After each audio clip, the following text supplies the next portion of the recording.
Welcome to the Nerd Party.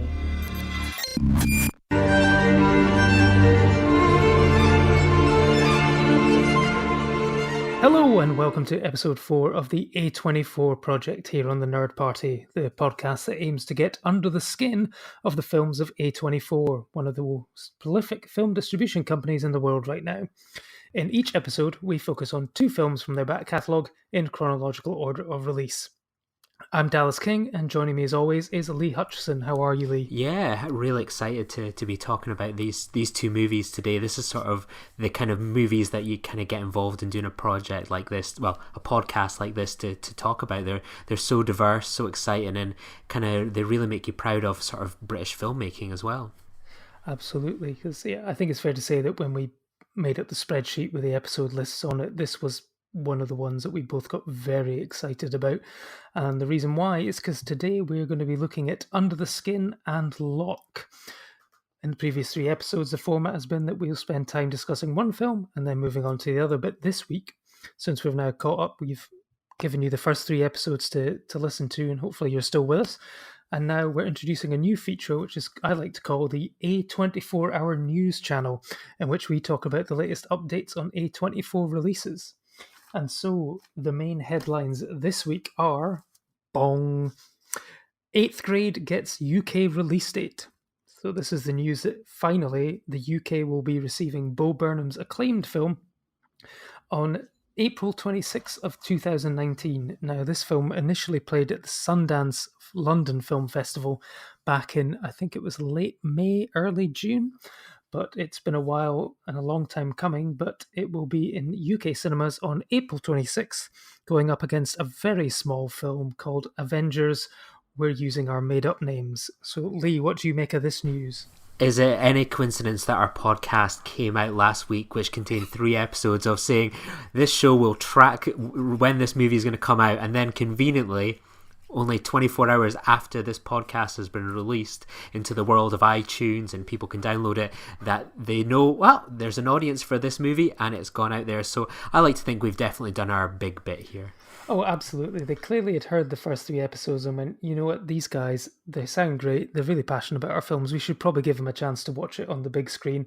So, I mean, I'll take a slot out of my time catching up with Avengers to fit in a small screening of this, provided, of course, it does screen at my local cinema. I expect it will be a very limited release, probably counter-programming against the Avengers, but hopefully it'll be something that, the hype has been fantastic. It's had great reviews in America, and it'll be interesting to see also because it'll be coming on the back of a potential awards campaign, because I was looking at the A24 website, and 8th Grade is being played for a couple of screenings for your consideration, along with a couple of other titles. I'm very glad to see that Hereditary's in there, and they're going to be pushing for Best Film, Best Director, Best Screenplay, but also Best Actress for Toni Collette.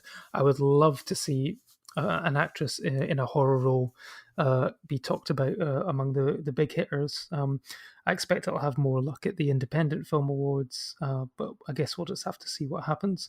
I think you've been tracking this one for a long time and you're very excited to see it. Is that correct? Yeah, I was in London at the time of the London Sundance Awards. The London Sundance screenings, and I was going to apply for a press pass because I was going to be in and around London at the time, but I left it too late and it closed. And then when I was down in London, I was down there for a weekend seeing a kind of couple of concerts and catching up with some friends.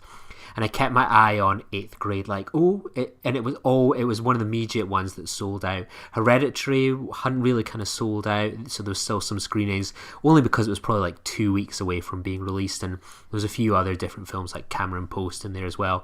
But I never managed to get the chance to see 8th Grade, and I kept refreshing in the week building up to London Sundance, and then while I was there, never got an opportunity. So almost a year to the day from that, I will finally have the chance to see this movie. So I know you sometimes come down to Edinburgh or Glasgow to see the Avengers or those kind of movies in IMAX as well, so I'm sure you can make a double bill of it if it doesn't show in the bright lights of Aberdeen. Absolutely, yeah. No, I certainly will. And so the next headline we've got this week is that Under the Silver Lake has exited the Oscar race I don't know if it was ever going to be planned to be in the Oscar race, but it's moved from its slot from December the 7th, and it has moved to April 2019. Now, Under the Silver Lake is the film from David Robert Mitchell, who made one of the best horror films of the last sort of 10 years, and It Follows.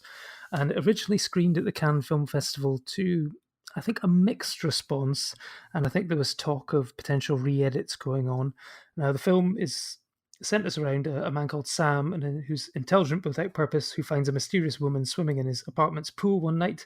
The next morning, she disappears, and Sam sets across LA to find her. And along the way, he uncovers a conspiracy far more bizarre. Now, this was one of the ones when sort of Cannes was coming out that I was really hoping was going to find its way into the Edinburgh Film Festival, but I think with all this talk of re-edits and stuff like that, maybe that's why they missed out on Edinburgh. But I'm hopeful to see it when it eventually comes along. It's just a shame that we're going to have to wait sort of 5 more months to see it. So is this one that you're looking forward to? Yeah, it's a bit an odd one. We had the kind of the trailer a bit earlier in the year, then it seems to be getting pushed back for a release date. So it kind of, when you kind of get a bit of a publicity campaign so early on, and then what unfolds is delays, it becomes a bit of something that makes you kind of pause for thought of, is this something that they're trying to, as you're seeing, it's kind of dropped out of potential Oscar talk, if it was ever kind of really going to be going for it, to being something that's kind of maybe getting dropped earlier in the year. So it seems a bit of an odd one, so I'm curious to see what kind of state it comes out in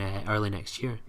Well, again, it gives us a bit more time to work through the rest of the back catalogue, so it's not such a bad thing for us, because we do have a lot of films to get through. I think now that 8th Grade has been sort of slated for April in the UK now, I think actually we're only going to be on episode maybe sort of 17, 18 by that point. So, we've still got a long way to go, because I think there's about 36 episodes or so far already scheduled, but they keep releasing and sort of scheduling new films. And there's 2 more films that we need to talk about because they've just been announced. Now, the first one is called Green Knight, and this is from director David Lowry, who directed A Ghost Story for A24 Films, and is also going to be back in cinemas soon with The Old Man and the Gun, which was apparently Robert Redford's final film, although he's starting to walk back on his retirement in the same way that sort of Steven Soderbergh does every now and again. And this is going to be a sort of fantasy epic based on a 14th century story of Sir Gawain and the Green Knight. And this is a pitch, and I'm already hooked by this pitch because it could work as a horror film, but it could work as a fantasy as well. And the story goes that one of the knights of the Round Table accepted a challenge from a green knight who challenges any knight to strike him with his gold sword. In exchange, the offending knight must take a return blow 1 year and 1 day afterwards. Gawain accepts the challenge and instantly beheads the Green Knight, only for the knight to pick up his head, walk away, and remind Gawain of the end of his bargain. So immediately, I'm really interested to see how that's going to play out. It's almost sort of like a horror film in that he knows that this guy is coming a year one day. What does he do with his life in that year? And it'd be interesting to see what kind of take Lowry puts on it, because I thought A Ghost Story was a really interesting and powerful look at the afterlife, and I'm really excited to see what he might do with this material. Yeah, you saw what he did with something like A Ghost Story, where it spans almost centuries into the future and into the past, and what he's going to do with sort of a year in the life, really. He captured it so well over such a long period of time, so it'll be interesting to see how he kind of narrows that focus into a year, and what sort of meditation on life he's going to kind of provoke with that. So yeah, he's certainly proving to be one of the most kind of exciting filmmakers at the moment, with sort of such diverse films. You go from something like, A Ghost Story and Pete's Dragon to, An Old Man and His Gun, and then something like this. He's really is one of these directors now that you'll kind of go see anything that he does for just the name alone. Absolutely, and I think it was just announced this week he's going to be quite busy, because apparently he's going to be working on a TV adaptation of Explorers, the sort of 80s sci-fi film that had Ethan Hawke and River Phoenix in it. So he's going to be a busy man. It's going to be interesting to see again his take on that.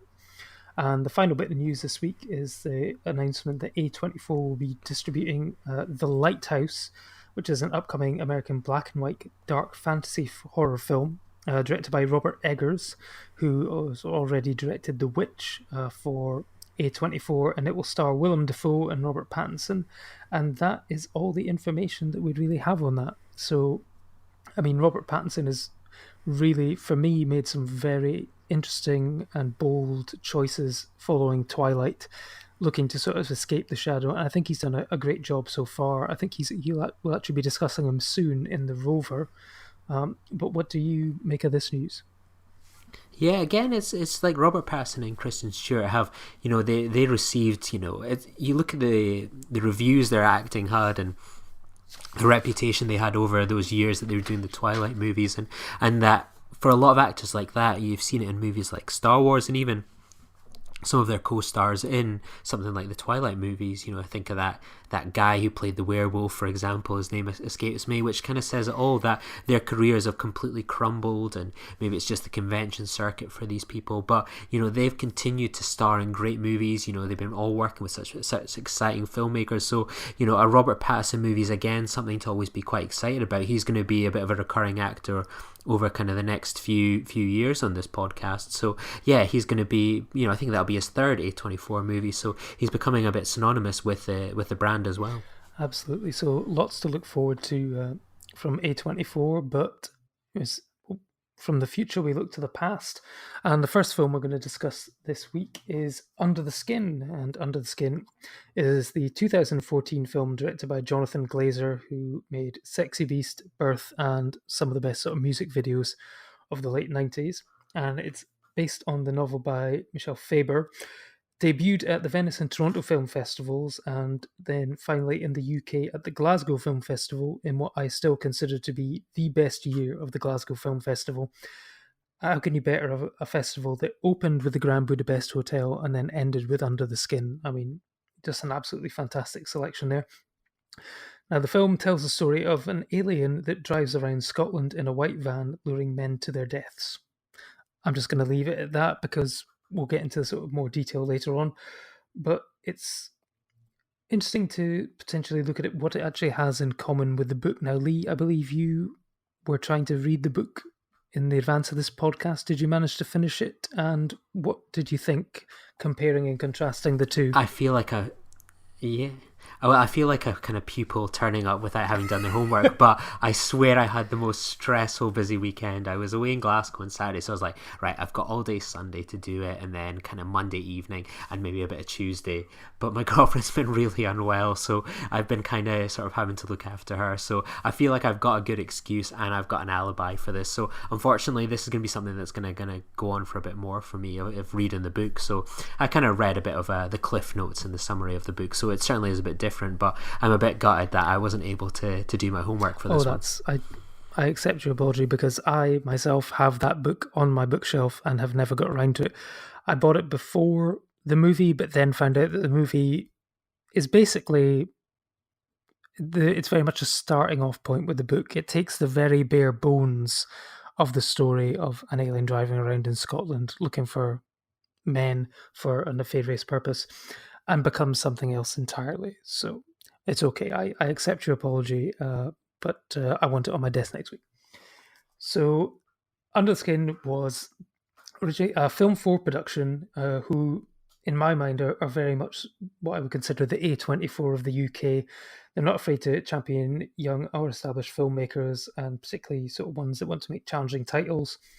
Some of their work has included My Beautiful Laundrette, The Duke of Burgundy, In Bruges, Dead Man's Shoes, the Oscar-winning Ex Machina. Now, this was their first collaboration that was released with A24, and they've now gone on to release 12 films together, including the aforementioned Ex Machina, also the Oscar-winning Room, and American Honey as well. So this was shot entirely in Scotland, and a lot of it was shot potentially almost sort of fly on the wall, rather surreptitiously, with hidden cameras and stuff like that. There was a lot of improvisation, and you heard all these stories of basically Scarlett Johansson was in this van driving around. She had the black wig on, and people didn't realize it was her. Now you think, how could that possibly be? She's one of the most beautiful and most famous women in the entire world, but somehow people in the outskirts of Glasgow didn't realize it was her in the van.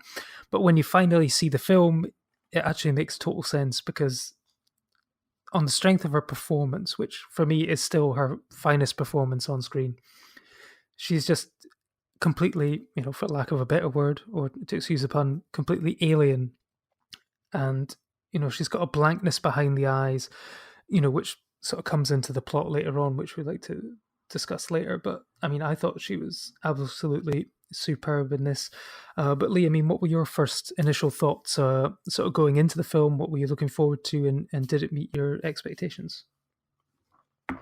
Yeah, absolutely. I remember the first time I went to see it, and I remember going into it really excited. I think it was like probably the third A24 movie at this sort of time where I was really sold on the ad campaign, like Spring Breakers and the Bling Ring.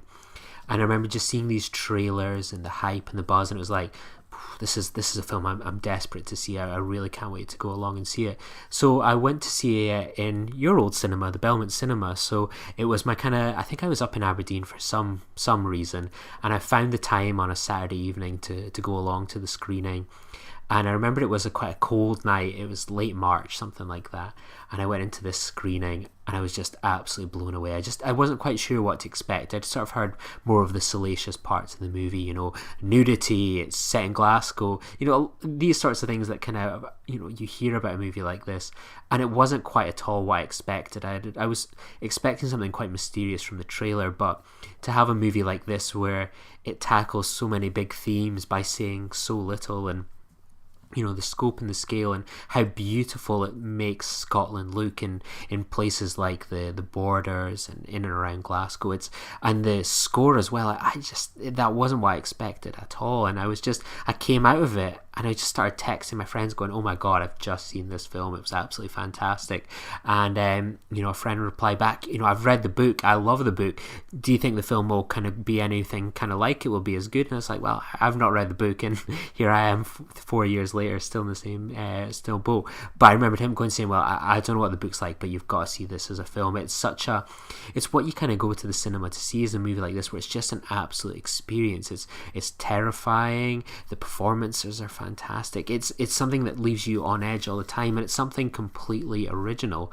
And it was probably one of my favorite films of that year, definitely in the top 3 or 4 of that year. I loved it, and I still enjoy thinking about it. When I watched it the other day, some of my favorite scenes in it just still pack a punch, whether it's the scenes on the beach or in the the climax of the movie. There's just so many moments in there where I think, wow. And I'd finished watching it again on Saturday afternoon, and I was through in Glasgow for a friend's book launch, and I was just like passing by some of the streets just thinking, oh yeah, that's where Scarlett Johansson tripped up, that's where their van was kind of driving around. And it was really exciting to see a country and a place that represented like that on screen in such a unique and brilliant movie. And I'm still excited this day thinking about it. What about for yourself? Yeah, I mean, this was, watching it, it seems, and I'm going to go on a slight tangent here, but it seemed like a very almost experimental film in the way that they filmed it. It's like, they maybe didn't have a script at points. They just sort of filmed it and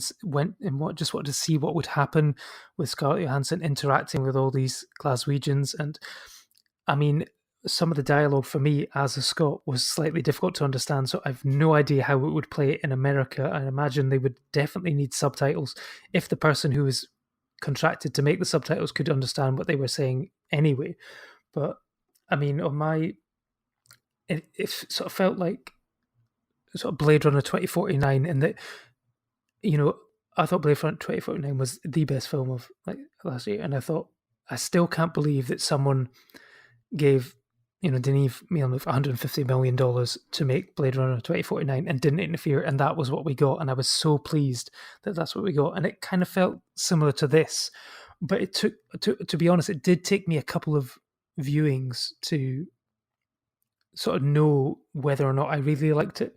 I went back to my initial review that I wrote back in 2014, and this is sort of what I said at the time. The Urban Dictionary definition for the phrase under the skin are as follows. 1. When you meet someone and you're drawn to them, you can't stop thinking about them even though you don't know them. Something about them just sparks something deep down in your imagination. It starts to run wild and you're physically and emotionally altered. They fascinate you. Second definition. Someone really pisses you off. They said something and you can't ignore it, so you have to say something to defend yourself and your feelings. It makes you mad and almost at a loss for words. Some rubs you up the wrong way. Now, both of those definitions could probably be equally applicable to this film, because there are some who will think it is an absolute masterpiece, and there are some who think it's the worst thing that they've ever seen. For me, it was like Only God Forgives, which also came out that year, and that it split audience's opinion, and I wasn't exactly sure what I'd seen, but I knew that I had to see it again.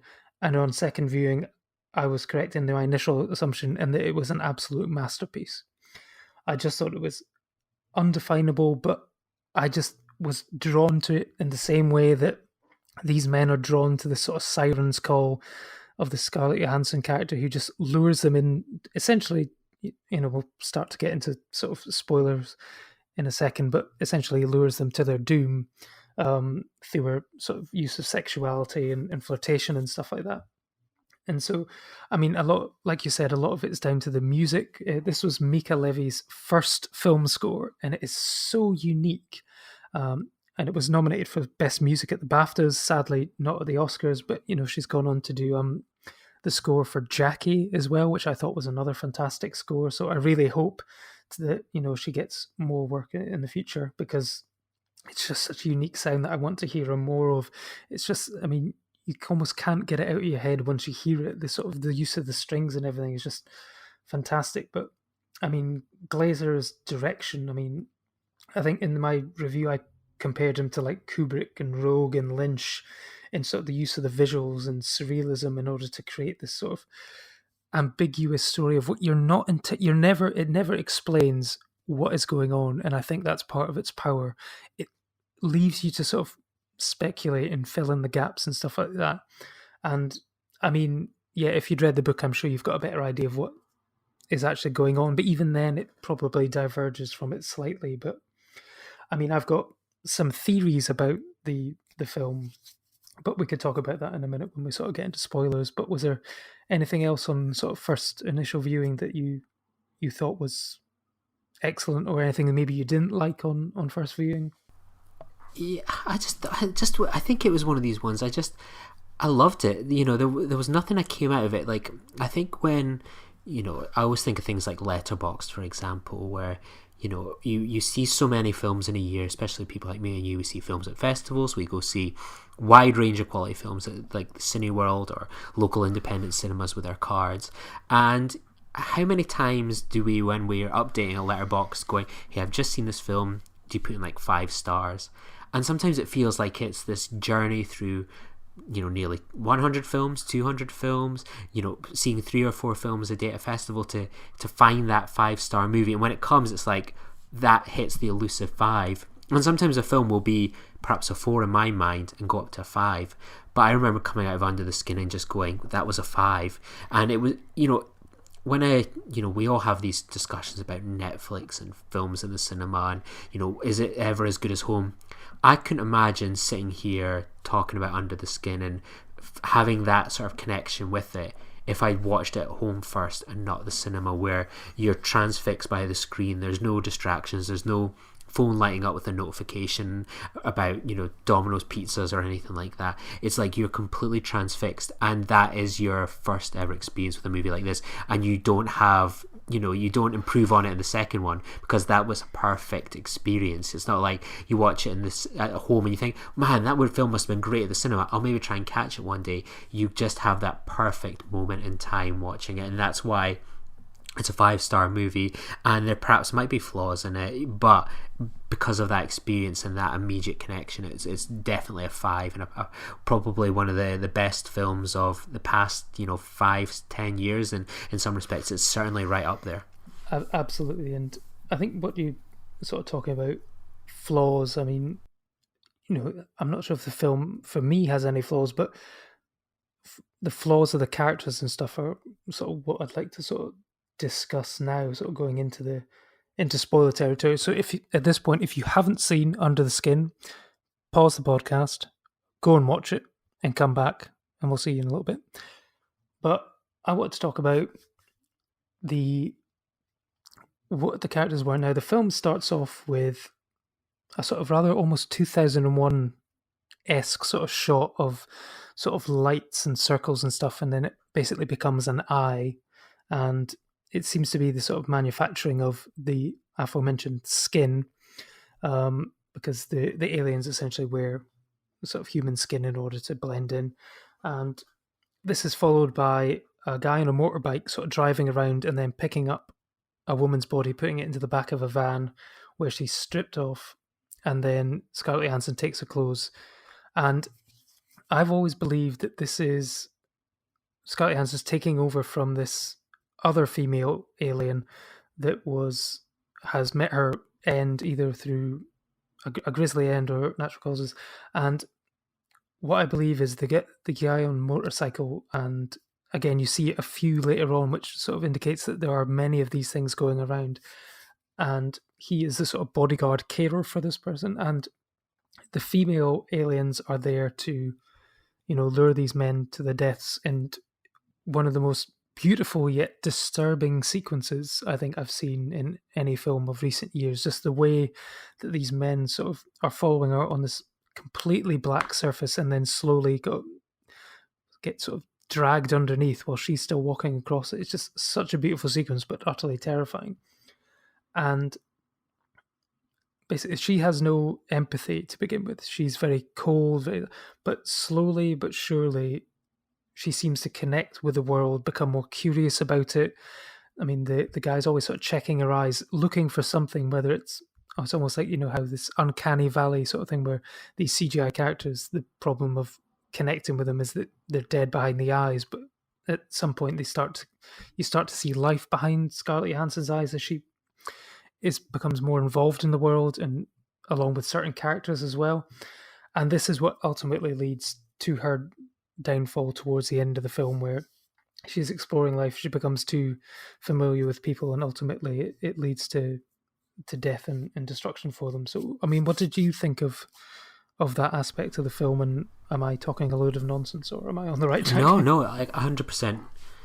No, 100% agree with your analysis. We're definitely in sync here, and I think that's somewhat probably surprising in the respect that this is a film that is very ambiguous, that I would love to read what the actual script is for this movie or how much they actually had, because as you kind of said earlier on, there was a lot of improvisation, that they were essentially picking up these men, and they didn't, apart from the individual with the deformity on his face, no one else knew what they were kind of getting into. They would be picked up, and I think that was really interesting because, I'm sure we'll have something similar with Locke, where they had turned basically this white van into a sort of a mini kind of set, really, where you could have all these cameras built into different parts of the car and just filming Scarlett Johansson driving around the east end of Glasgow and the surrounding areas looking to pick up these men. And I read a really interesting thing when I was kind of watching it, where women are told, if someone drives up to you and approaches you, "Oh, come for a lift and give me a lift,"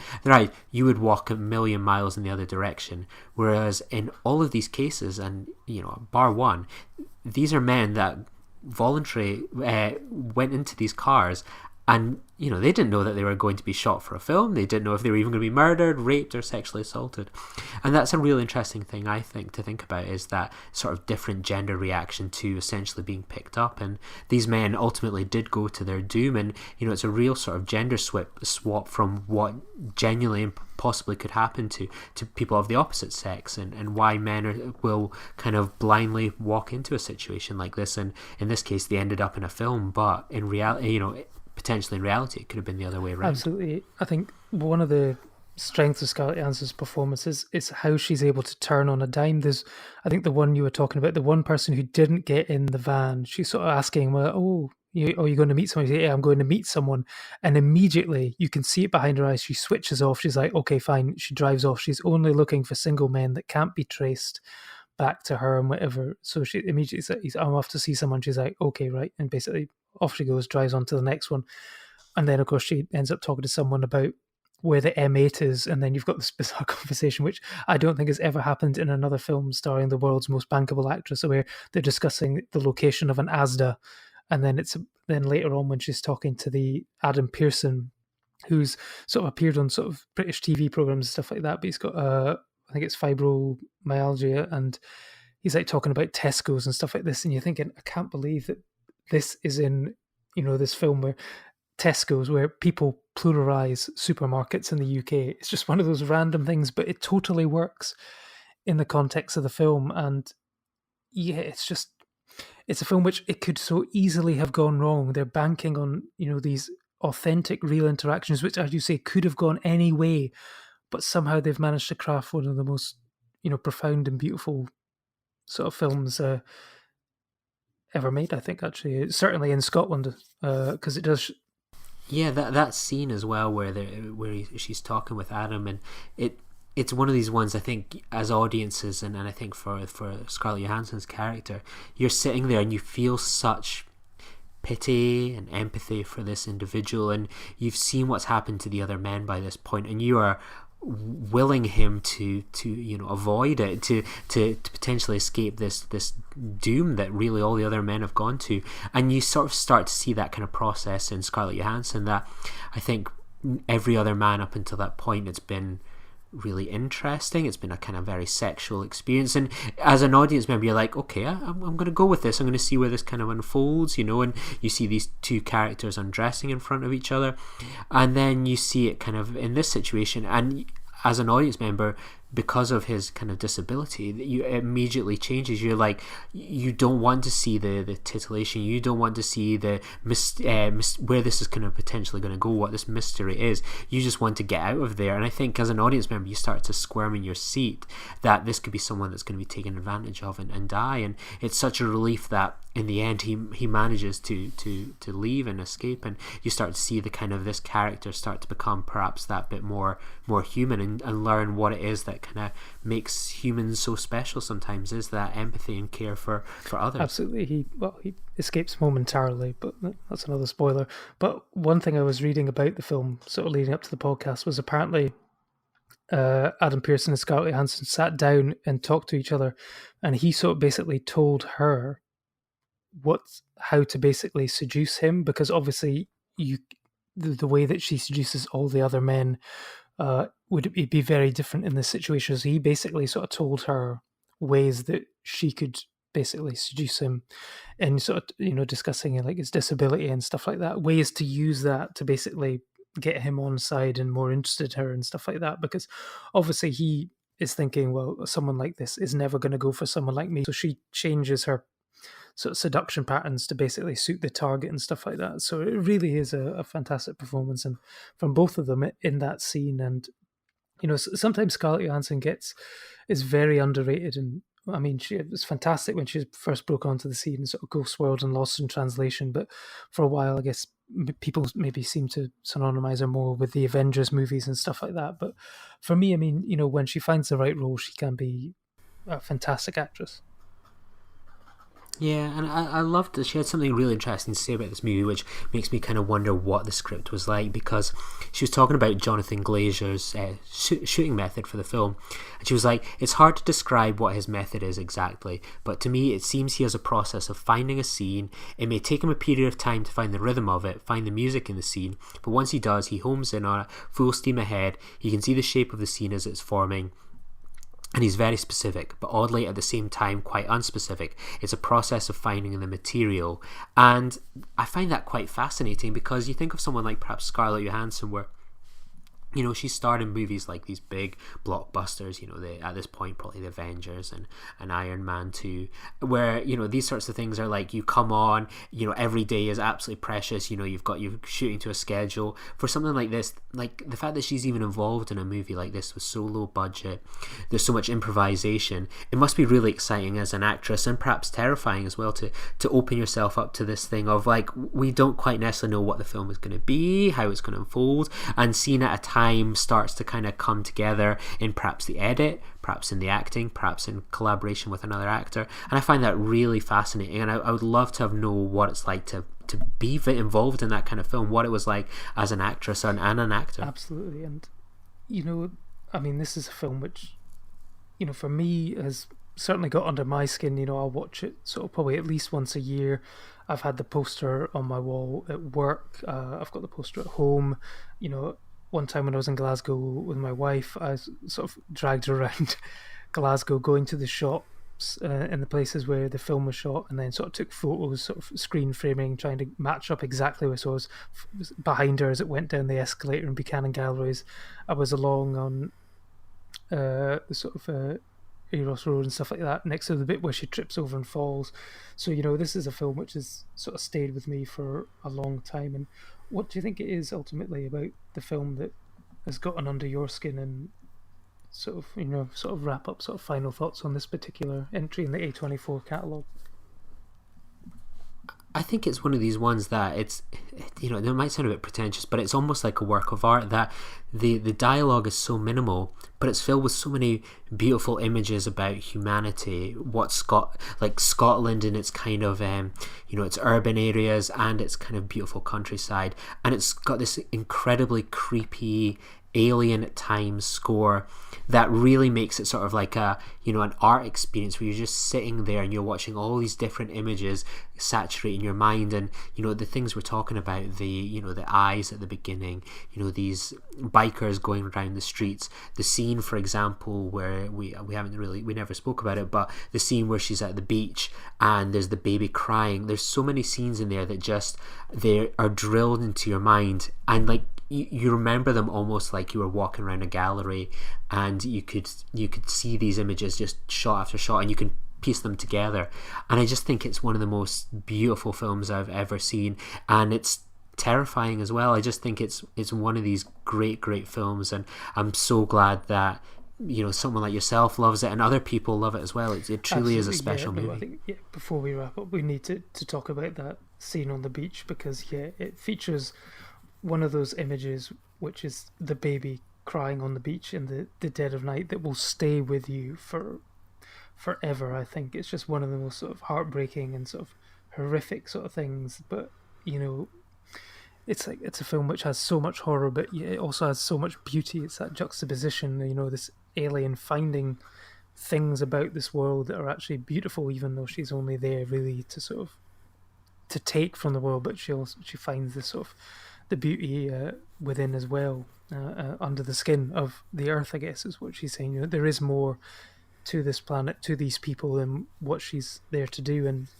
that's just one of the fantastic things about the film. And I'm just looking at, Jonathan Glazer is the director who sort of did Birth, which was a very underrated film back in 2004, but he hasn't done anything since Under the Skin, and he apparently does have a project in pre-production which is potentially going to be a World War II drama. It doesn't really say anything more apart from it will be looking at sort of the Holocaust. So, I mean, showing what he's done in the past with these films, it's very interesting to see what his sort of take on that sort of material. But I guess, on this week's A24, we do have a running theme. Scarlett Johansson spent a lot of time in Under the Skin driving around in a van. Our next film is set entirely within a car as well, and that is the 2014 film Locke. Now, it was written and directed by Stephen Knight, not Stephen DeKnight, who is the man behind sort of Daredevil and Pacific Rim Uprising, but Stephen Knight is mostly a screenwriter. He was Oscar nominated in 2002 for Dirty Pretty Things. He's also written Eastern Promises. He's currently in cinemas. He wrote the screenplay for Girl in the Spider's Web, and has written and directed Serenity, not the John Cusack one, but the one coming out this year with Anne Hathaway and Matthew McConaughey. Now, this was his second directorial feature after Hummingbird with the Staith, and this one, as I said, set in one location of a car as it follows the journey of Ivan Locke, who has left his job the night before a major development to be with a woman giving birth to his child. Hardy plays a man who builds things for a living but sees everything around him come crashing down over the space of an 80-minute car trip. Now, what were your initial thoughts on Locke? What did you know about it going in, and what did you make of it when you first saw it? This was one that I don't know how, but I missed this one at the cinema. I was potentially on holiday at the time or something, but I remembered like all this kind of hype about it's Tom Hardy in a car, and you watch the trailer and it's quite ambiguous about what's he done. It could be something really dramatic. You hear people complaining about things and there's some sort of drama going on, and it's what could it be? Is he going mad in this car? It's really hard to tell. So this was a film that I had to wait until it came out on home video for, so I eventually managed to pick it up. And I was quite surprised going in. I don't want to say I was let down, but I was perhaps a bit surprised at first that it was something very low key, that it was just a man that had an affair and was driving to London to be there when the baby was born. And I was like, oh, okay, that's fine. But Tom Hardy's performance is fantastic in this, and the film is only about 80 odd minutes, but it flies by, and what is essentially just watching someone on the phone driving away, having conversation with people from all around the world, and it is incredibly gripping while you're watching the movie. It's really impressive, and Tom Hardy, as ever, is he is in every single shot, he's in every single scene, and he is just brilliant as always. And I thought it was a really impressive performance, and yeah, I think it's a testament to what can be done with a really good script. Only a week to shoot in, that you can actually make something that's really fascinating, and that you can make a film as something as small and interesting as this, and there will be an audience for it. It doesn't all have to be big blockbusters. Movies like this are just as exciting. Absolutely. And interesting. This is a film which I did see at the cinema. I think I went basically because it had Tom Hardy in it. At this point, he'd been in The Dark Knight Rises, Inception, Warrior. That was one of my favorite films of 2011. I just thought it was superb. I thought he was brilliant in it. So by that point, I was like, I will see anything that Tom Hardy's in. And yeah, as you say, on paper, this film should not work. It is just 80 minutes of a man in a car on his phone. But it is all down to Stephen Knight's script and Tom Hardy's performance. I'd be interested to know if anywhere in that script, if Ivan Locke is explicitly said that he is Welsh, or if this was just a decision that Tom Hardy decided to do and go for. I thought it was it has to be. I mean, his vocal choices in all his films are very interesting. A lot of people sort of are down on Tom Hardy because of his sort of mumblecore approach to things and sort of taboo, even in sort of Venom and stuff like that. They thought he was a bit sort of mumbly, but when he finds the right role and stuff, I thought he was brilliant in this, and it is all down to him. He has to command your attention, and he absolutely does for the entire 80-minute. And this is a film which plays out in real time. This is him driving. I think it's from Birmingham he's heading down to sort of London. I think it's Luton he's trying to get to. And initially, he's making calls home saying he's not going to be home tonight, and they're like, oh, why aren't you, you've got to be here for the match, we're watching the match, Dad, why aren't you here? And he says, I've got to take care of something, put your mother on. It's like, oh, what's he done? And it's, as you say, it sort of transpires that he's had this affair, and this woman is giving birth that night. But for me, as much as this is a family drama of a man's family being basically destroyed by this admission, I have to say that I was entirely gripped and more interested in the subplot, which was the concrete pour. I have never been more invested in a storyline about concrete than I have during Locke. Now, essentially, Tom Hardy's character is the site foreman of this build. They're going to build, the Birmingham's tallest skyscraper. I think I've got it written down here. I took a note. 350 million tons of concrete from 218 trucks are getting poured the next morning. He's not going to be there, but he comes across as an honourable man. He wants to try and do the right thing, which is why he's driving down to be with this woman, even though they only had, they slept together one time, but he's doing the honourable thing. He wants to be there for the because she's got no one else. And he's basically spends this entire car journey wanting to make sure that this concrete pour goes correctly. He does this by phoning his assistant, who is an Irishman who I swear I thought the entire time I watched the movie for the first time, I thought it was Chris O'Dowd. It's not. It's Andrew Scott from Sherlock. He has to talk to his boss. He gets fired, but he still wants to do it. He's talking to people in America. He's talking to the local council and stuff. And it's utterly gripping. It's like, I've got a quote here. It says at one point, you don't trust God when it comes to concrete. You trust me.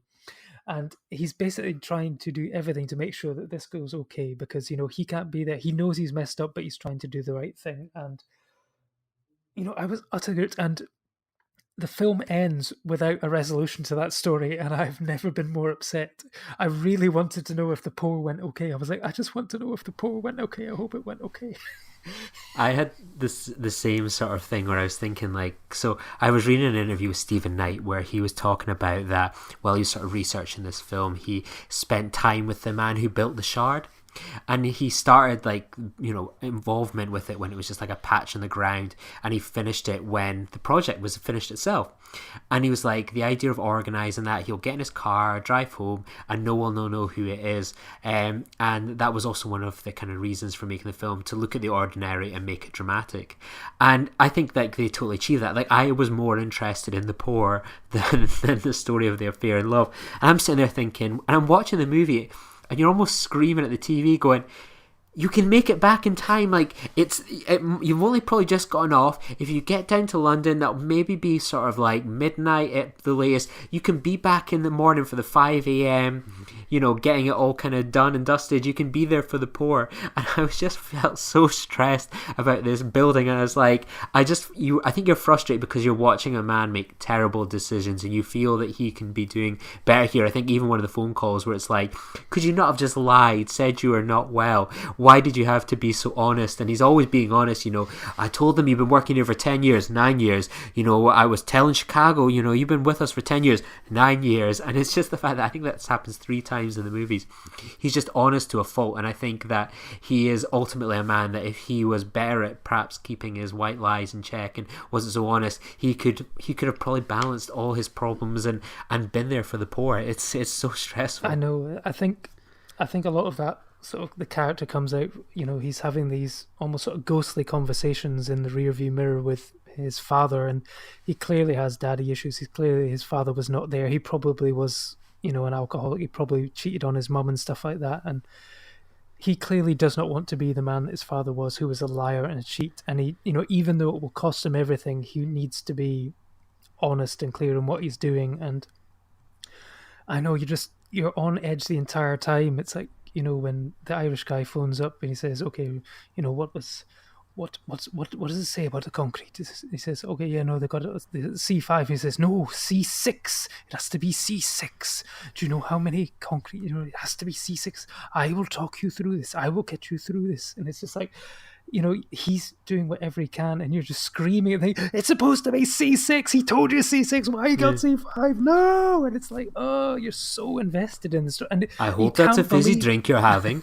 Yeah, but yeah, and I just had a couple of beers, and he's like, oh God, what am I going to do? And it's like, he's trying to get this done, and you are with Ivan Locke because, I mean, you're with Ivan Locke the entire way. You know, the camera never leaves the car.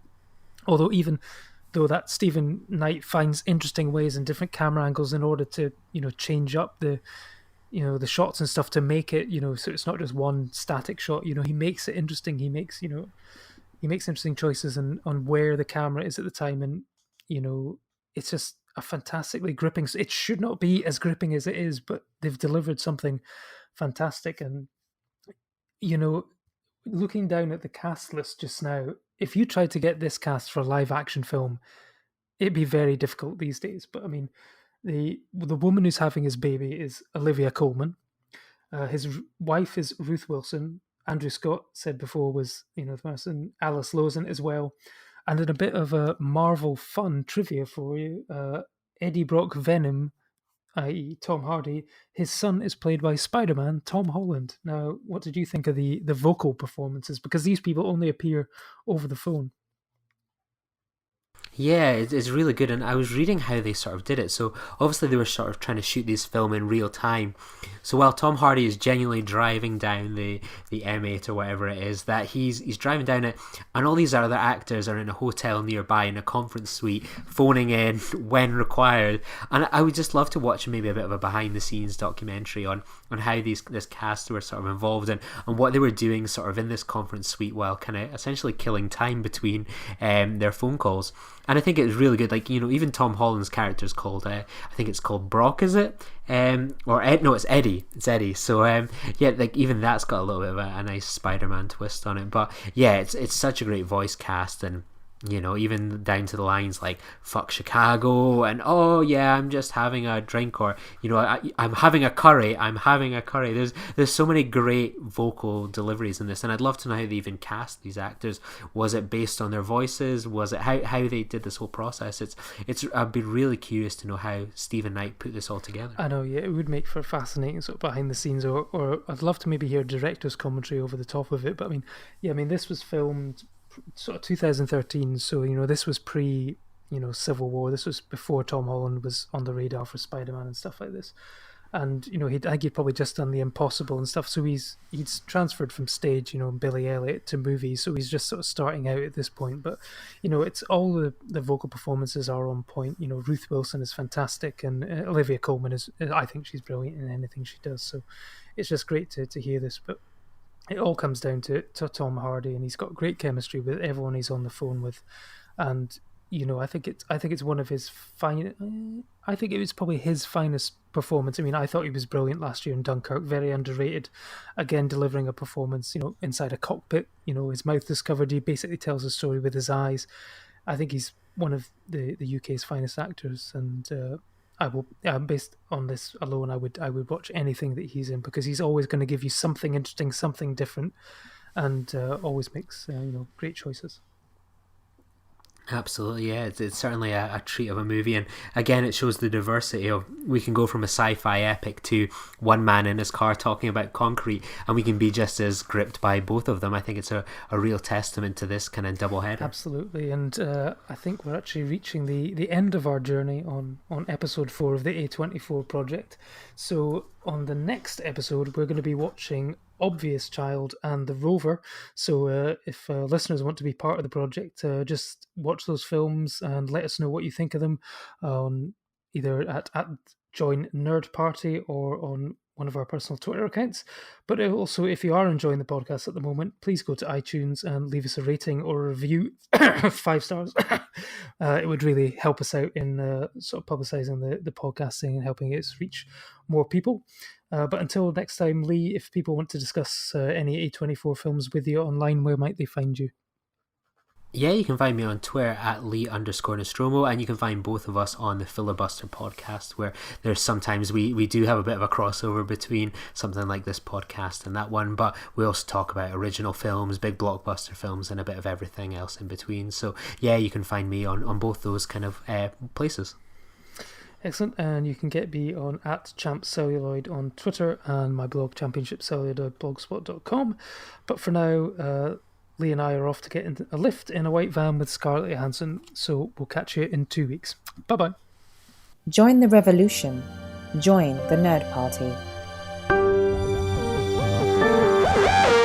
Welcome to Nerd